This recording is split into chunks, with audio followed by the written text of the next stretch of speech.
Bienvenida, Margarita, de nuevo aquí a Nuevo Laredo y sobre todo a las cámaras del periódico El Mañana. Muchas gracias, Ninfa. Como siempre, un gusto estar aquí con ustedes y en Nuevo Laredo. Pues para nosotros atenderte, esta es tu casa, estamos también muy contentos de recibirte. Bueno, Carmen Aristegui pidió que contestara de manera clara el cuestionamiento que le hizo Jorge Ramos y la pregunta quedó como abierta. Aquí ante las cámaras del periódico El Mañana, yo creo que existe la segunda oportunidad de responder. ¿Crees que lo que hizo tu esposo fue correcto? Ninfa, yo creo que en un gobierno que con todos los instrumentos que tiene a la mano enfrenta lo que tiene y debe enfrentar, está haciendo lo correcto. Si van a buscar que a mí me dé pena o me dé vergüenza, pues están equivocados. Un gobierno al que se le pide desde los gobernados es que cuide a los ciudadanos con todos los instrumentos que tenga. Y eso fue lo que hizo. Tamaulipas es considerado un estado de alto nivel de violencia de género. En el Senado de la República acaban de pedir a la Secretaría de Gobernación se levante una alerta para establecer mecanismos de prevención y de protección. ¿Qué se debe de hacer para reducir la violencia de género, Margarita, aquí en Tamaulipas y en la República Mexicana? Primero, que la autoridad la tome en serio, que la sociedad lo tome como un punto fundamental, como un paso fundamental para la paz y para la reconciliación, porque tiene que ver con violencia intrafamiliar, tiene que ver con la vida diaria, tiene que ver con las oportunidades a las mujeres. Tenemos que mirar a México como un país donde da las mismas oportunidades a hombres y mujeres. Otra que es muy importante es que tengamos los mecanismos adecuados. La ley contra la violencia en las mujeres, que es una ley en la que yo además trabajé y que me consta que se ha trabajado con mucho esfuerzo, y he estado en el Instituto Nacional de las Mujeres y he acompañado muchos esfuerzos de muchos institutos municipales y estatales de las mujeres. Las alertas de género no tienen al mismo tiempo el presupuesto para la alerta de género y tendría que venir acompañado, y de paso sería hasta un incentivo para la autoridad. Sí. Es decir, hago la alerta y te acompaño también el presupuesto precisamente para que ese problema se solucione. El gobierno del presidente Donald Trump anunció una orden ejecutiva para suspender el Tratado de Libre Comercio con México. Horas después, como ya es su costumbre, comentó que haría una revisión.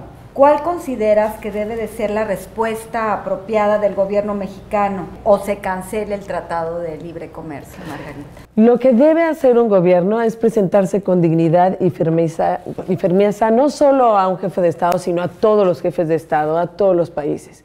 Tratándose del libre comercio y del Tratado de Libre Comercio, entiendo pues un poco el irse para atrás por parte del presidente Donald Trump. ¿Por qué?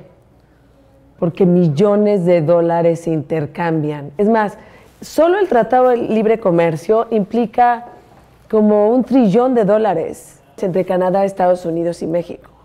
Entonces estamos hablando además de una región que tiene el nivel comercial más alto como región de todo el mundo. Y entre solo Canadá y México, pues ellos reciben cerca de 580 millones de dólares en términos de negociación al año. ¿Por qué? Porque nosotros, todo lo que Estados Unidos le exporta a Canadá, que es muchísimo, que son unos 300 y tantos, y a nosotros unos 200 y tantos millones. Es decir, sí representamos para la economía de Estados Unidos algo importante, y eso lo tenemos que saber como gobierno.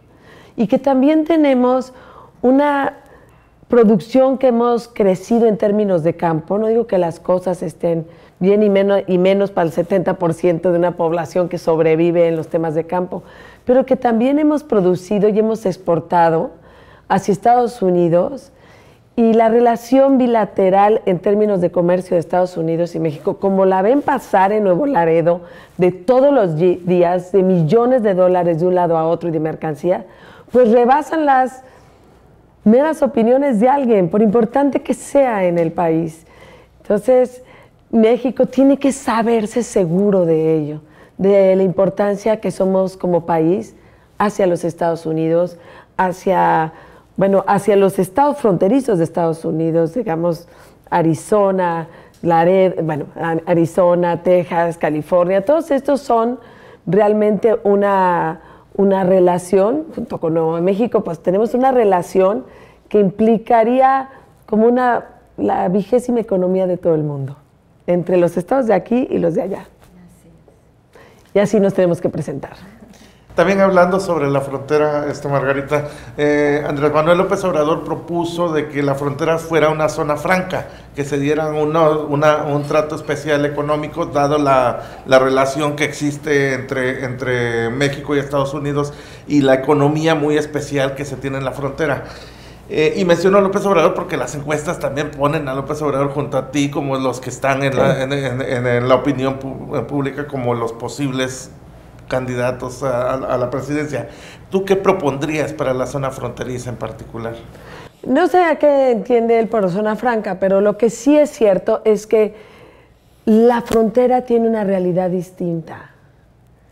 Si la queremos tratar como zona económica especial, revisemos. Si tenemos que revisar también que fiscalmente requiere de una visión distinta por su intercambio y por el intercambio que hemos hablado, el intercambio regional constante con todos los estados fronterizos del sur, y eso requiere una intervención y una visión distinta al resto del país, hagámoslo, una política pública dirigida a la frontera.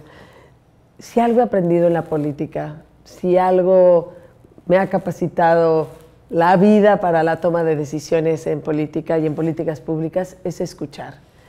Y sobre las decisiones que tienen que ver en la frontera, tenemos que escuchar a los de la frontera.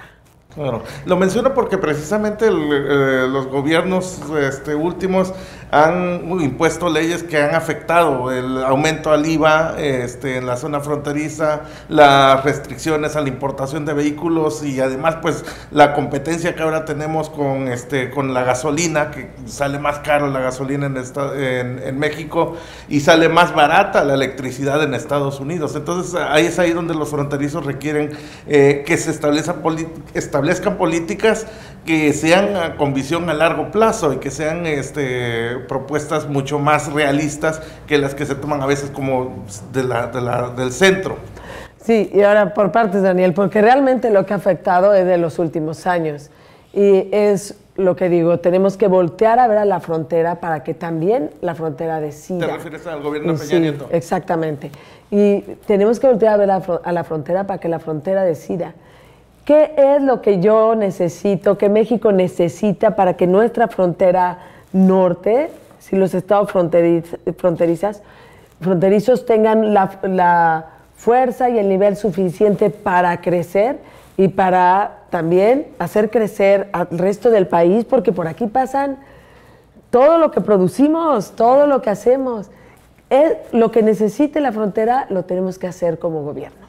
Bueno, y hablando de lo que cruza, hay mercancía que cruza legal, pero hay mucha mercancía que cruza ilegalmente. En el tema de la legalización de las drogas, recientemente mencionabas que la marihuana era un tema que tú no estabas de acuerdo en que se legalizara el uso recreativo. Entonces, ¿qué solución podría haber considerando de que en Estados Unidos ya varios estados lo están legalizando? Sí, por un lado, Daniel, obviamente estoy de acuerdo con el uso medicinal.